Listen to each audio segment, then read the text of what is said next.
teman-teman, kami dari kelompok 5. Pada kesempatan ini, kami akan mempresentasikan materi tentang kalimat dan kalimat efektif dalam penulisan bagian 2. Video ini kami buat untuk memenuhi tugas mata kuliah Bahasa Indonesia yang dibimbing oleh Bapak Sukri Gozali, SSMPD. Melalui presentasi ini, kami akan membahas bagaimana cara menyusun kalimat yang jelas, logis, dan juga mudah dipahami agar tulisan menjadi lebih efektif. Sebelumnya, adapun anggota kami yaitu yang pertama ada Lulu Yusratul Masrufi dengan NIM 63220806, lalu saya Sertika Sari dengan NIM 63220432, dan juga ada Andriani Mariam dengan NIM 63220128. Langsung saja kita mulai dengan materi yang pertama, yaitu tentang pengertian kalimat efektif. Kalimat efektif merupakan sebuah kalimat yang disusun sesuai dengan kaidah yang berlaku, baik unsur-unsur penting yang harus ada di dalam seperti subjek, predikat, serta tentang pemilihan diksi yang tepat. Kalimat efektif digunakan untuk beberapa penyampaian, yaitu sebagai berikut. Yang pertama ada menyampaikan argumentasi atau ide, lalu yang kedua berpidato di depan umum, yang ketiga untuk berorasi, yang keempat berbicara dengan orang penting, dan yang kelima menyampaikan pendapat di depan umum. Kalimat efektif harus ditulis dengan kaidah penulisan yang baik dan benar sesuai dengan aturan yang berlaku. Berikut aturan penulisan kalimat efektif. Ada 3. Yang pertama, kalimatnya harus mengandung subjek dan juga predikat. Yang kedua, kalimatnya efektif, tidak boleh hanya berupa klausa atau kata bawahan. Dan yang ketiga, kalimat efektif harus bisa menggunakan pilihan kata yang tepat atau menggunakan kata formal atau kata baku supaya tidak menimbulkan makna yang ganda. Selanjutnya akan dijelaskan oleh teman saya, Lulu Yusratul Masrufi. Saya Lulu Yusratul Masrufi dengan NIM 63220806 akan membahas kehematan kalimat atau ekonomi bahasa. Kalimat efisien atau hemat adalah kalimat yang padat isi bukan padat kata. Artinya kalimat itu hanya menggunakan kata sesedikit mungkin, tetapi dapat menyampaikan informasi secara tepat dan jelas. Pengungkapan informasi dengan menggunakan banyak kata merupakan pemborosan. Penggunaan kata yang berlebihan menjadikan kalimat menjadi berbelit-belit dan sulit dipahami. Contohnya, pasukan Mujahidin saling tembak-menembak dengan pasukan pemerintah. Kabul dukungan Soviet di perbatasan kota. Amuba itu hewan yang amat sangat kecil sekali. Seharusnya, dalam koreksi, pasukan Mujahidin tembak-menembak dengan pasukan pemerintah. Kabul dukungan Soviet di perbatasan kota. Amuba itu hewan yang kecil sekali. Dalam percakapan sehari-hari ataupun di surat kabar sering dijumpai penggunaan unsur mubazir. Unsur mubazir itu dapat berupa penggunaan kata tugas. Selanjutnya, syarat kalimat efektif yang satu ini adalah dalam kalimat efektif harus memenuhi sebuah prinsip kehematan yang artinya dalam kalimat tersebut tidak diperbolehkan melakukan pemborosan kata tetapi pesan atau tujuan tetap tersampaikan. Lalu, kalimat efektif tidak menggunakan kata-kata atau frasa yang tidak perlu digunakan. Untuk menghindari pemborosan kata ini di dalam kalimat, hal yang harus diperhatikan adalah menghindari unsur yang sama pada kalimat majemuk. Contohnya, saya tidak suka buah apel dan saya tidak suka durian. Itu tidak efektif. Yang efektifnya, saya tidak suka buah apel dan durian. Itu lebih mempersingkat kalimat untuk tidak ada pemborosan. Lalu menghindari kesinoniman dalam kalimat. Saya memiliki 3 buah buku saja. Itu tidak efektif. Yang efektifnya, saya hanya memiliki 3 buah buku. Selanjutnya ada kehematan dalam kalimat efektif. Kehematan berarti menggunakan kata seperlunya tanpa mengurangi kejelasan makna. Tujuannya agar kalimat langsung, jelas, lugas, dan logis. Yang ketiga, kalimat hemat sama dengan pesan tersampaikan tanpa kata berlebihan. Ini ada beberapa prinsip kehematan. Yang pertama, gunakan kata yang jelas dan afiksasi yang tepat. Kedua, hindari subjek ganda dalam kalimat majemuk. Ketiga, hindari penggunaan sinonim atau hiponim yang tidak perlu. Keempat, jangan gunakan kata depan di awal kalimat atau di depan subjek. Yang kelima, hindari konjungsi berlebih di depan subjek atau predikat. Lalu, yang keenam, jangan ulang kata bila sudah ada kata bilangan yang tak tentu. Ketujuh, gunakan tanda baca dengan efisien tanpa pengulangan kata. Kedelapan, hindari keterangan panjang atau sama dengan itu letakkan di catatan kaki bila perlu.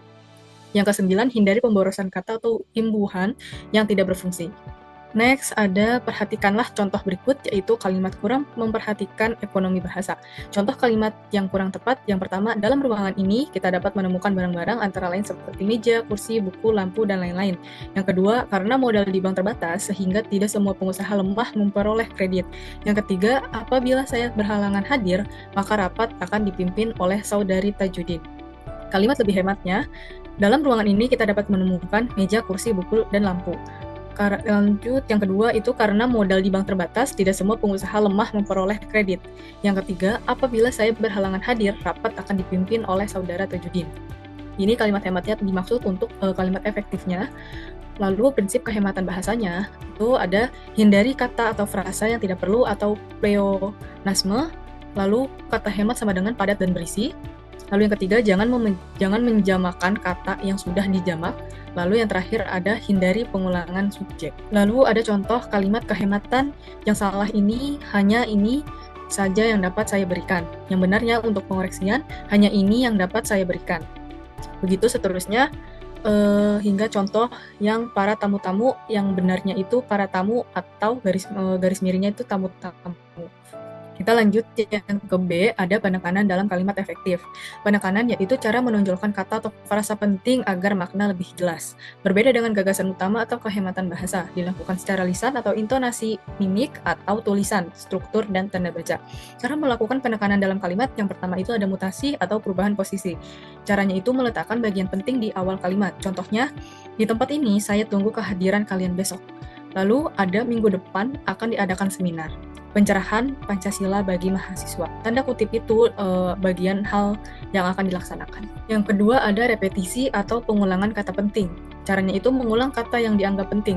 Contohnya, kesabaran adalah kunci keberhasilan, dengan kesabaran kita pasti berhasil. Lalu yang kedua ada kalau pimpinan sudah mengatakan tidak, tetap tidak. Yang ketiga ada kursif, dalam artian penulisan miring, tebal, atau garis bawah. Caranya itu menonjolkan kata penting dalam tulisan. Contohnya, bab 2 skripsi ini tidak membicarakan fluktuasi harga saham.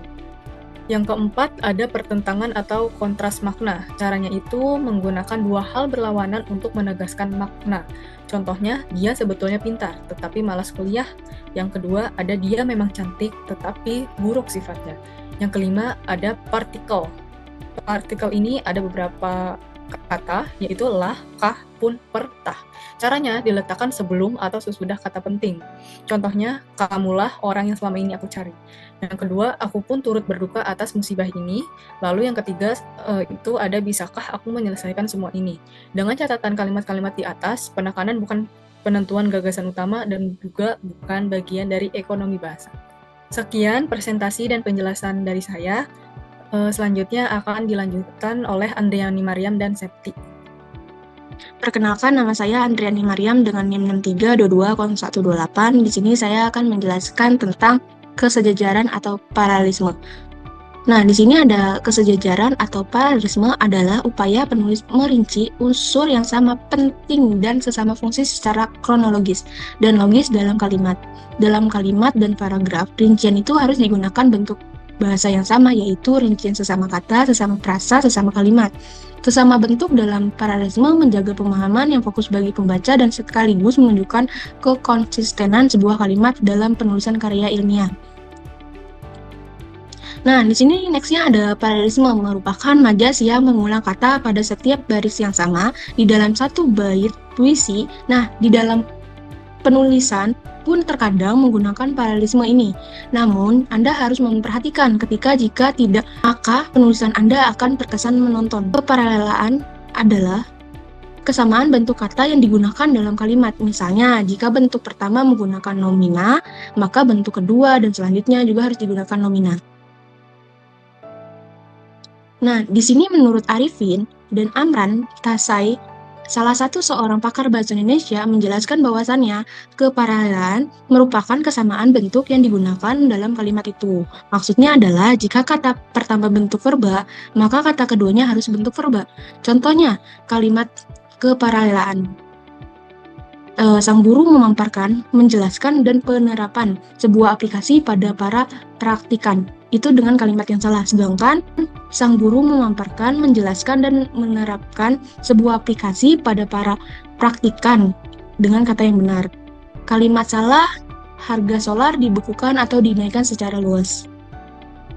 Selanjutnya, perhatikan dua kata yang bergaris bawah di atas, meskipun keduanya merupakan predikat, namun kedua kata tersebut tidak paralel. Kata dibekukan merupakan verba yang memiliki afik dikan, sementara kenaikan merupakan nomina yang memiliki afik kean. Kedua kata tersebut seharusnya paralel. Kalimat yang benar dan efektif adalah harga solar dibekukan atau dinaikkan secara luas. Kalimat efektif memiliki kesamaan bentuk kata yang digunakan di dalam kalimat. Yang dimaksud dengan kesamaan bentuk kata adalah jika kata pertama bentuk verba, maka kata selanjutnya bentuk verba. Namun jika kata pertama bentuk nomina, maka kata selanjutnya bentuk nomina. Contohnya, harga minyak dibekukan atau dinaikkan secara luas dengan kalimat yang salah. Nah, sedangkan harga minyak dibekukan atau dinaikkan secara luas itu dengan kata yang benar. Nah, selanjutnya di sini ada ketepatan.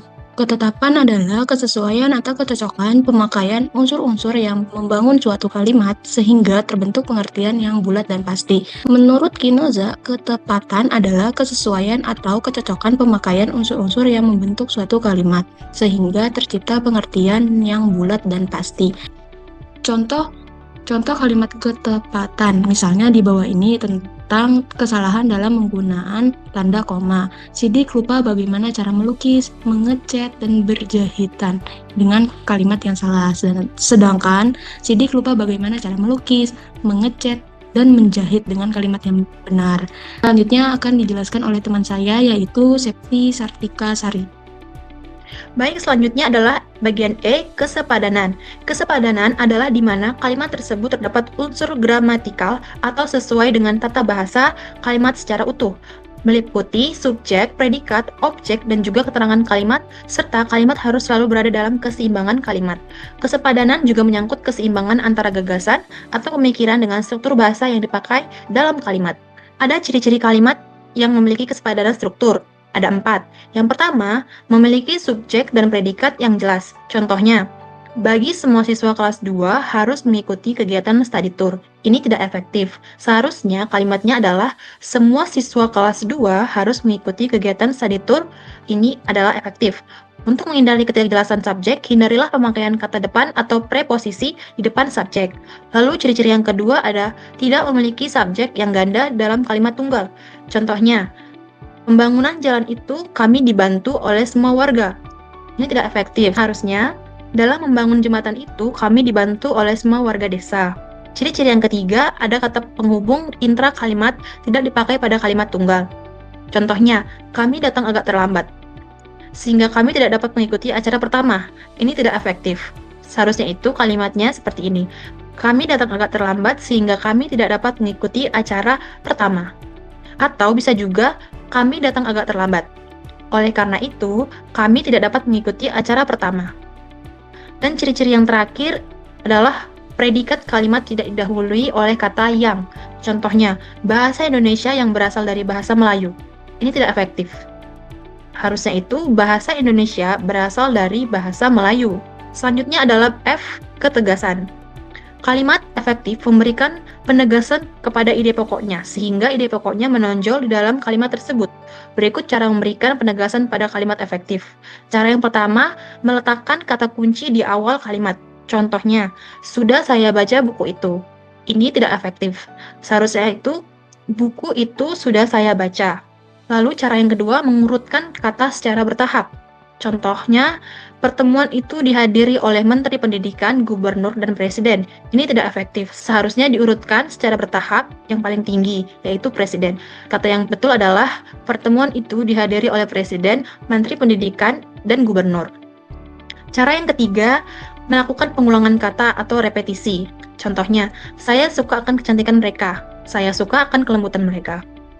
Cara yang keempat, melakukan pertentangan terhadap ide yang ditonjolkan. Contohnya, anak itu tidak malas dan curang, tetapi rajin dan mujur. Dan cara yang kelima, menggunakan partikel penekanan atau penegasan. Contohnya, saudaralah yang harus bertanggung jawab. Demikianlah hasil presentasi dari kami. Sebagai kesimpulan, kalimat efektif adalah kalimat yang mampu menyampaikan gagasan secara jelas, padat, dan sesuai kaidah bahasa. Ciri-cirinya meliputi yang pertama kehematan, penekanan, kesejajaran, ketepatan, kesepadanan, dan juga ketegasan. Dengan menerapkan prinsip-prinsip ini, tulisan akan menjadi lebih mudah dipahami dan komunikatif. Terima kasih telah menyimak video presentasi kami tentang kalimat dan kalimat efektif dalam penulisan bagian 2. Kami juga mengucapkan terima kasih kepada Bapak Sukri Gozali, SSMPD, selaku dosen pengampu mata kuliah Bahasa Indonesia. Sampai jumpa di pertemuan selanjutnya.